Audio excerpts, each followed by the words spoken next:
Hey guys, my name's Luke Hankey, and there's many sports in today's society that gets a lot of publicity, such as football, like in the NFL, basketball, NBA, hockey, NHL, etc. But I feel like a sport that's really underappreciated is the sport of wrestling.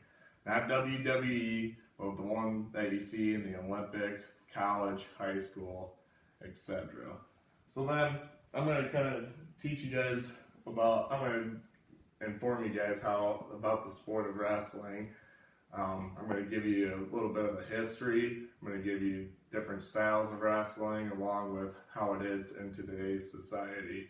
And I'm going to establish some credibility with Livestrong.com, USA Wrestling, and then the Olympic Wrestling.org.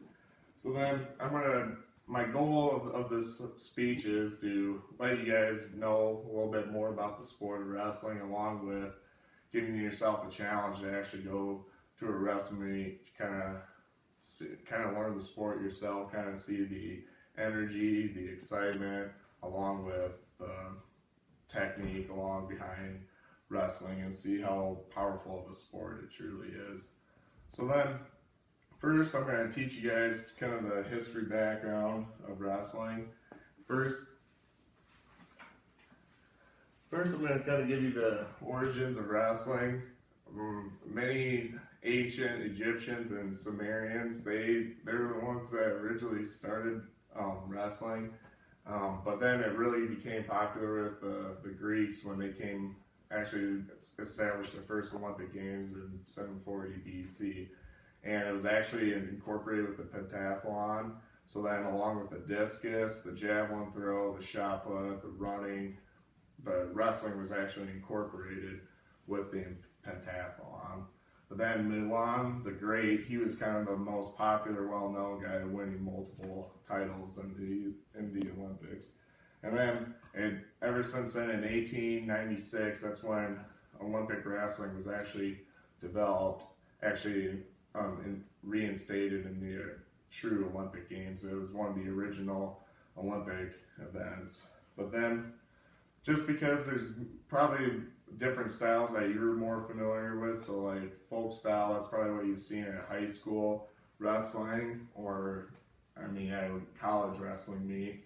But then the different styles, freestyle, Greco, and folk style. Freestyle and Greco, you're going to see those more in the Olympics, and then folk style is what you're going to see more in the United States. But I want to first start off with freestyle wrestling. That's one that's in the Olympics, but then on top of it, it's pretty fast paced. It's takedown emphasis versus the other two styles. And then Greco-Roman is one that's more throw-based, upper body. That's pretty fast-paced too, and it's also in the Olympics.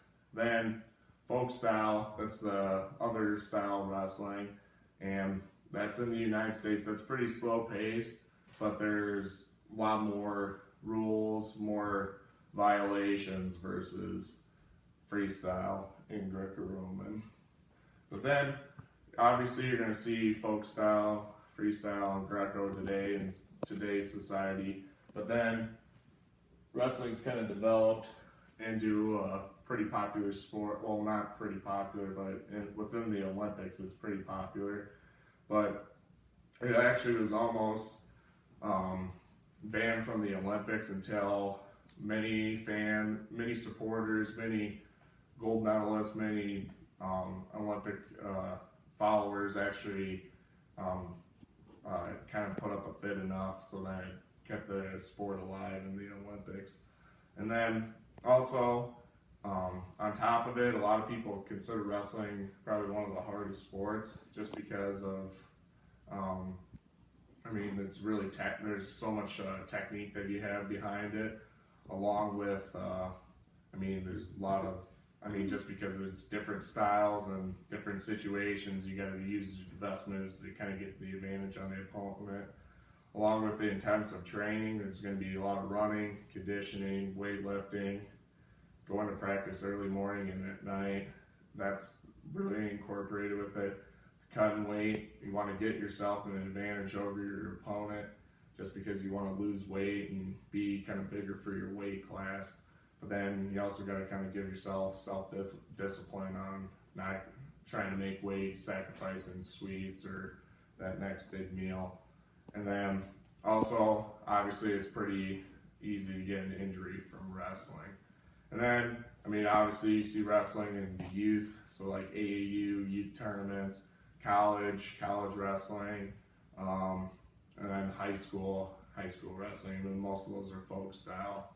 And then, all right, towards the end of this presentation, I kind of want to let you guys know that I appreciate you guys listening to me, and I'm hoping that you guys really did learn something today, and I'm hoping that I kind of challenge you guys go out to a wrestling meet, kind of learn the sport yourself, and hope that you did learn something a little bit about this presentation about wrestling and kind of get into the sport like I am.